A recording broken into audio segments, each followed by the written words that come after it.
உணவு பாதுகாப்பு WTO கையெழுத்து போடும்போதே முடிச்சிட்டான்னு தெரியுது இல்ல. ரேஷன் கடையை மூட போறான்னு கத்தணும்ல. நாங்க நீ பருப்பு இல்லைம்பீங்க, மண்ணெண்ணெய் இல்லைம்பீங்க, அரிசி இல்லைம்பீங்க, ஒரு நாள் விடிய காலம் போவோம், கடை இருக்காது, கடை இல்லைன்னு இதான் நடக்க போகுது. அப்புறம் என்னன்னா நீங்க மானியம் தர்றோம், நேர வங்கிக்கு வாங்கம்பீங்க.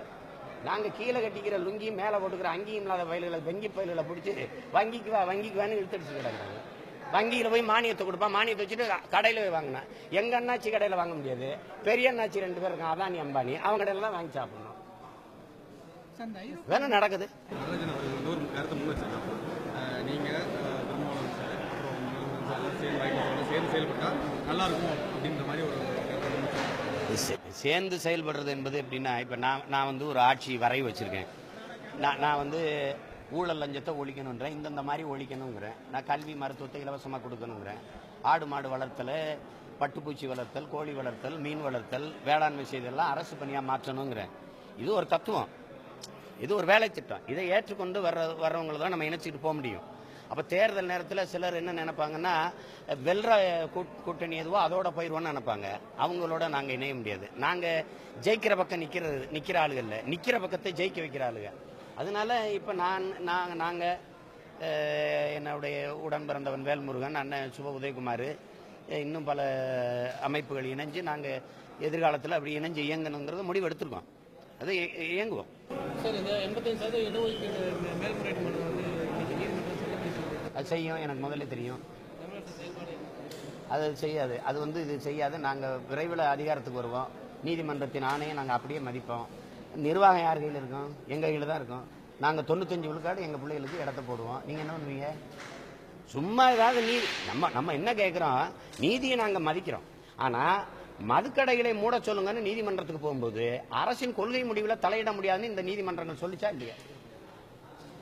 பிள்ளைங்க படிக்கிறதுக்குள்ள ஒரு சட்ட பாதுகாப்பு 85 விழுக்காடு இடஒதுக்கீடு வச்சிருந்தா அதுல தலையிட்டு அதை ரத்து செய்துனா நீக்குதுன்னா, அப்ப குடிக்கிறதுல கொள்கை முடிவு இருக்குது, படிக்கிறதுல கொள்கை முடிவு இல்லையா அரசுக்கு? இது அநீதி, இது நீதி கிடையாது. உச்ச நீதிமன்றம் தானே இங்க இந்த 50 விழுக்காடை எடுத்துக்கிடுச்சு. அதுகிட்ட போய் எங்களுக்கு ஒரு சட்ட பாதுகாப்பை கொடுங்கன்னா திருப்பி எப்படி எங்களுக்கு தரும்? அது இருக்கிறதையும் பறிச்சுட்டு தான் விடும். விடுதலை புலிகள் மீதான இந்திய அரசுடைய தொடர்ந்து அவங்களோட கோரிக்கை வந்து முழுசு நீக்கணும் அப்படின்னு சொல்லியிருக்கீங்க. ஆனால் தொடர்ந்து இந்திய அரசு தான் பல நாடுகளுக்கு தடையை நீக்கக்கூடாதுன்னே சொல்லுது. எங்களுடைய எல்லா நகர்வுகளையும், அரசியல் விடுதலைக்கான நகர்வையும் தடை போடுறதை இந்திய அரசு தான் செய்யுது. எந்த நாட்டில் போனாலும் இந்தியா என்ன சொல்லுதுன்னு கேட்குறான். வாட் அபவுட் இந்தியா சேஸ்ங்கிறான். ஏன்னா இந்தியா ஒரு தெற்காசிய பிராந்தியத்தில் மிகப்பெரிய துணைக்கண்டம். உலக நாடுகளின் மக்கள் தொகையில் பெரிய நாடு சீனாவும் இந்தியாவும் தான். இந்த நாடுகளோடு பல்வேறு நாடுகள் தொழில், வர்த்தகம், ராணுவம் எல்லாத்திலையும் ஒப்பந்தம் போட்டு வச்சிருக்கு. அதனால தமிழர் என்கிற இனமா இந்தியா என்கிற நாட்டின் நட்பான்னு வரும்போது இந்தியா என்கிற நாட்டின் நட்பு அப்படிதான் அனைத்து நாடுகள் பார்க்குது. அப்ப அந்த அடிப்படையில் எங்களுக்கு ஐரோப்பிய ஒன்றியம் தடையை நீக்கினது எவ்வளவு மகிழ்ச்சியும் நம்பிக்கையும் வருதோ, அதுபோல என் நாடு வந்து எங்கள் மீது தமிழ் தேசியத்தின் மீது திணிக்கப்பட்ட ஒரு அவமானம் தான் இந்த தடை. அதை நீக்கணும். அதை நீக்கினாதான் எங்களுடைய என்ன சொல்றது, எங்களுடைய இந்த இலக்கை நோக்கிய பயணம் வந்து விரைவு. நன்றி.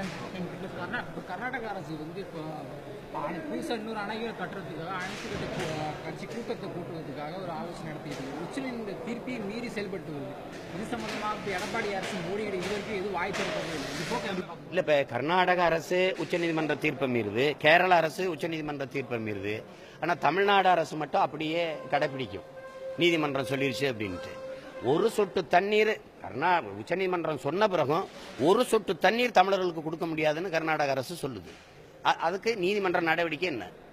அது ஒன்றும் இல்லை. பாராளுமன்ற நடவடிக்கை தான் என்ன? ஒன்றும் இல்லை. இதே தான் முல்லை பெரியாற்றில் கேரள அரசு சொல்லிச்சு. நமக்கு என்ன நடவடிக்கை இருந்தது? ஆனால் தமிழ்நாடு அரசு மட்டும் இந்த நாட்டின் ஜனநாயகத்தை, சட்டத்தை, இறையாண்மையை மிக முழுமையாக கடைபிடிக்கும். அதான் இங்க இருக்கிற பிரச்சனையே.